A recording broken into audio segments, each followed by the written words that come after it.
இன்றைக்கு நம் தியானிக்க இருக்கிற வசனம் சங்கீதம் 37வது அதிகாரம் 39வது வசனம்.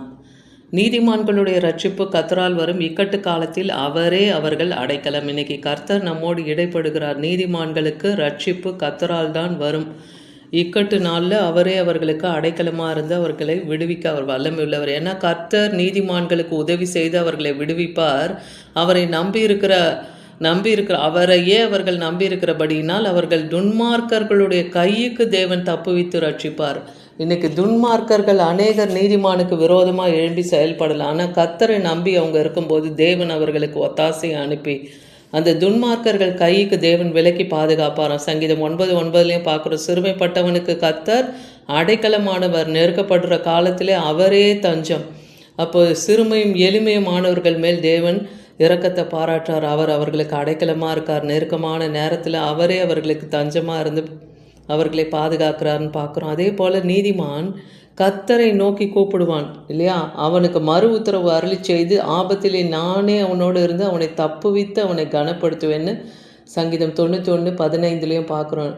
கர்த்தருக்கு பயந்தவர்களுக்கும் தேவனுக்கு பிரியமாக இருக்கிற பிள்ளைகளுக்கும் நீதிமான்களுக்கும் உத்தமமாய் நடக்கிறவர்களும் கர்த்தரை நோக்கி தங்கள் இக்கட்டு நாளில் கூப்பிடும்போது தேவன் மறு உத்தரவு அருளி அவர்களோடு இருந்து அவர்களை தப்புவித்து அவர்களை கனப்படுத்த தேவன் வல்லமையுள்ளவர். ஏன்னா தேவன் தான் நமக்கு ரட்சிப்பு. நான் பயப்படாமல் நம்பியிருப்பேனே ஏசாயா தீர்க்கதரிசன புத்தகத்தில் எழுதியிருக்க. அதனால் கர்த்தராகிய யெகோவா என் பலனும் என் கீதமானவர், அவரே எனக்கு ரட்சிப்புமானவர். அப்போ கர்த்தர் நமக்கு பலன், அவர் கீதமாக நமக்கு இருக்கார். அதே போல் அவர் தான் நமக்கு ரட்சிப்பு. நமக்கு அவர் அரணும் கோட்டையும் பலனுமாக இருக்கார். ஏன்னா தாவீது எப்பவுமே கர்த்தரை நீர் என் கோட்டை, என் அடைக்கலம், என்னுடைய உயர்ந்த கொம்பு, என் ரட்சண்ய கொம்புன்னு சொல்கிறார். நீரே என் துருகம்னு சொல்கிறார். தேவனை அப்படியெல்லாம் ஒரு நாமத்தை அவர் துதிக்கிறத பார்க்குறோம். அதே போல் நாமும் தேவனை உயர்த்தணும். அவருடைய நாமங்களை சொல்லி தேவனை நாம் பற்றி கொள்ளும்போது அவர் ரட்சிப்பு நமக்கு உண்டாகும். ரட்சிப்பு கர்த்தருடையது. தேவருடைய ஆசீர்வாதம் உடைய ஜனத்தின் மேல் இருப்பதாகன்னு சங்கீதம் 3:8 பார்க்குறோம். ரட்சிப்பு யூதர் வழியாக வருகிறது. ரட்சிக்கக்கூடாதபடி அவர் கரம் குறுகி போகவில்லை, கேட்கக்கூடாதபடி அவர் செவி மந்தமாகவில்லை. இன்றைக்கி உங்கள் குடும்பங்களில் எத்தனையோ மனைவிமார்கள் ரட்சிக்கப்பட்டு கணவன்மார்கள் ரட்சிக்கப்படாமல் பிள்ளைகள் ரட்சிக்கப்படாமல் எவ்வளோ பேர் இருக்கலாம். அந்த சகோதரிகள் கண்ணீரோடு தன் பிள்ளைகள் எல்லாம் ரட்சிக்க பண்ணணும், குடும்ப ரட்சிப்பில் நடத்த பண்ணணும், எவ்வளோ பேர் கண் கலங்கி இருக்கலாம். ஆனால் இன்றைக்கி கர்த்தர் சொல்கிறாரு, ரட்சிப்பு கர்த்தருடையது. அவருடைய ஆசீர்வாதம் அவர் ஜனத்தின் மேல் இருக்கும். சங்கீதம் 46:1 பார்க்குறோம். தேவன் நமக்கு அடைக்கலமும் பலனும், ஆபத்து காலத்திலே அவர் தான் நமக்கு அனுகூலமான துணை. ஏன்னா இக்கட்டு நாளில் மனுஷனுடைய ஒத்தாசை உதவி எல்லாம் விருதானே இருக்குது. அப்போ கர்த்தர் நமக்கு உதவி, அவர் நமக்கு பலனும் கோட்டையும் அரணுமாக இருந்தார்னா அதுவே நமக்கு நல்ல பாதுகாப்பு. 2 தீமோத்தேயு 4:17 பார்க்குறோம். கர்த்தரோ எனக்கு துணையாக நின்று என்னாலே பிரசங்கம் நிறைவேறுவதற்காகவும் புறஜாதியார் எல்லாரும் கேட்கறதுக்கும் என்னை பலப்படுத்தினார். சிங்கத்தின் வாயிலிருந்து ரட்சிக்கப்பட்டேனே பவுல் அப்போஸ்தலன் தீமோத்தேயுக்கு எழுதுகிற நிருபத்தில் சொல்கிறார்.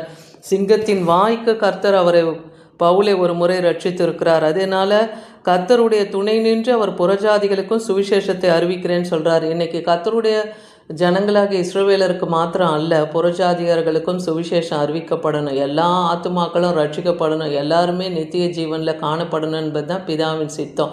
பிதாவின் சித்தத்தை நிறைவேற்ற தான் குமாரனாகிய கிறிஸ்து இந்த உலகத்தில் வந்தார். அவருடைய ஊழியக்காரர்கள் அவருடைய அடிச்சுவடுகளை பின்பற்றி நடப்பது தேவ சித்தத்தை நிறைவேற்றுவது தான் ஒவ்வொரு ஊழியக்காரர்கள் மேலே விழுந்த அது கடமையாக இருக்குன்னு பார்க்குறோம். அப்போ அன்னைக்கு பவுலுக்கும் தானியேலையும் சிங்கத்தின் வாயிலிருந்து தப்புவித்த தேவன் இன்னைக்கு நம்மையும் தப்புவிக்க வல்லமை உள்ளவர். எபேசியர் 2:8 பார்க்குறோம். கிருபையினாலே விசுவாசத்தை கொண்டு ரட்சிக்கப்பட்டுங்க. தேவன் யாருக்கு அந்த கிருபையை தரார்? தகுதி இல்லாத நமக்கு அந்த கிருபையை தரார். அந்த விசுவாசத்தோடு நாம் பெற்றுக்கொள்ளும் போது ரட்சிக்கப்படுகிறோம். இது நம்மால் உண்டானது அல்லன்னே வேத வசனம் சொல்லுது. இது கர்த்தர் நமக்கு கொடுத்துருக்கிற ஈவு இல்லையா? அவர் தயவு அது நமக்கு. கொலேசியர் 1:11 பார்க்குறோம். சந்தோஷத்தோடு கூட எல்லா பொறுமையும் நீடிய சாந்தமும் உண்டாவதற்கு மகிமையான அவருடைய வல்லமையின்படி எல்லாவற்றையும் பலப்படுத்தவும் உங்களுக்கு வேண்டுதல் செய்கிறோம்னு பவுல் அப்போஸ்தலன் கொலேசியர் பட்டணத்துக்கு எழுதுகிற நிருபத்தில் சொல்கிறார். எல்லாரும் பொறுமையும் நீடிய சாந்தமாக இருங்க. அந்த ரட்சிப்பு வர வரைக்கும் நம்ம காத்திருக்கணும். அதுக்காக பவுல் அப்போஸ்தலன் அந்த சபைக்கு அன்னைக்கு வேண்டுதல் செய்கிறது போல இன்றைக்கும் எல்லாரும் ரட்சிக்கப்படுவதற்கு ஊழியக்காரர்களாகிய ஒவ்வொருவரும் வேண்டுதல் செய்து கொண்டு தான் இருக்கிறாங்க இல்லையா. அவங்களுடைய விண்ணப்பத்தை கர்த்தர் கேட்டு எல்லாரையும் தேவன் ரட்சிக்க வல்லமையுள்ளவர். இங்கே யோனா சொல்கிறாரு, யோனா தீர்க்கதரிசன புத்தகத்தில் 2ஆம் அதிகாரம் 9ஆம் வசனத்தில், நானோ வெனில் துதியின் சத்தத்தோடு உமக்கு பலியிடுவேன்னு சொல்கிறாரு. அப்போது தேவனை துதிக்கணும், ஸ்தோத்தரிக்கிறோம், அவர் நாமத்தையும் அவர் செய்கைகளையும் அவர் அதிசயங்களையும் புகழ்ந்து நாம் மகிமைப்படுத்தி தேவனுக்கு உதடுகளாகிய காணிக்கையை நம்ம செலுத்தணும், ஸ்தோத்திர பலிகளை செலுத்தணும். அன்னைக்கு அதுதான் யோனா மீன் வயிற்றில் இருந்தபோது கூட கர்த்தருக்கு செய்கிறார். நான் பண்ணின பொருத்தனையை செலுத்துவேன்னு சொல்கிறார். ரட்சிப்பு கர்த்தருடையது, அவருடைய கரத்திலிருந்து தான் அந்த ரட்சிப்பு கிடைக்கும். கர்த்தாவே எங்களுக்கு இறங்கும், உமக்கு காத்திருக்கிறோம் தேவரீர். காலையில் அவர்கள் புயமும் இக்கட்டு காலத்திலே எங்கள் ரட்சிப்புமாயிரோன்னு சொல்கிறார். கர்த்தர் நமக்கு இக்கட்டு காலத்திலே ரட்சிப்பாக இருக்கிறார். கர்த்தர் நமக்கு இறங்கும்படியாக ஜெபிக்கணும். கர்த்தரிடத்திலே அந்த இரக்கத்தை பெற்றுக்கொள்ள காலை தோறும் அவர் கிருபை புதிதாக இருக்குல்ல, காலையில் காத்திருந்து அந்த கிருபையை பெற்றுக்கொண்டு அந்த கிருபையோடு அந்த நாளுக்கு அந்த பலனை கொண்டு ஓடுகிறவர்களாக இருக்கணும். ஒவ்வொரு நாளும் நம் தேவனை சார்ந்து அவர் கிருபையும் தயவையும் இரக்கத்தையும் பெற்றுக்கொள்ளணும்.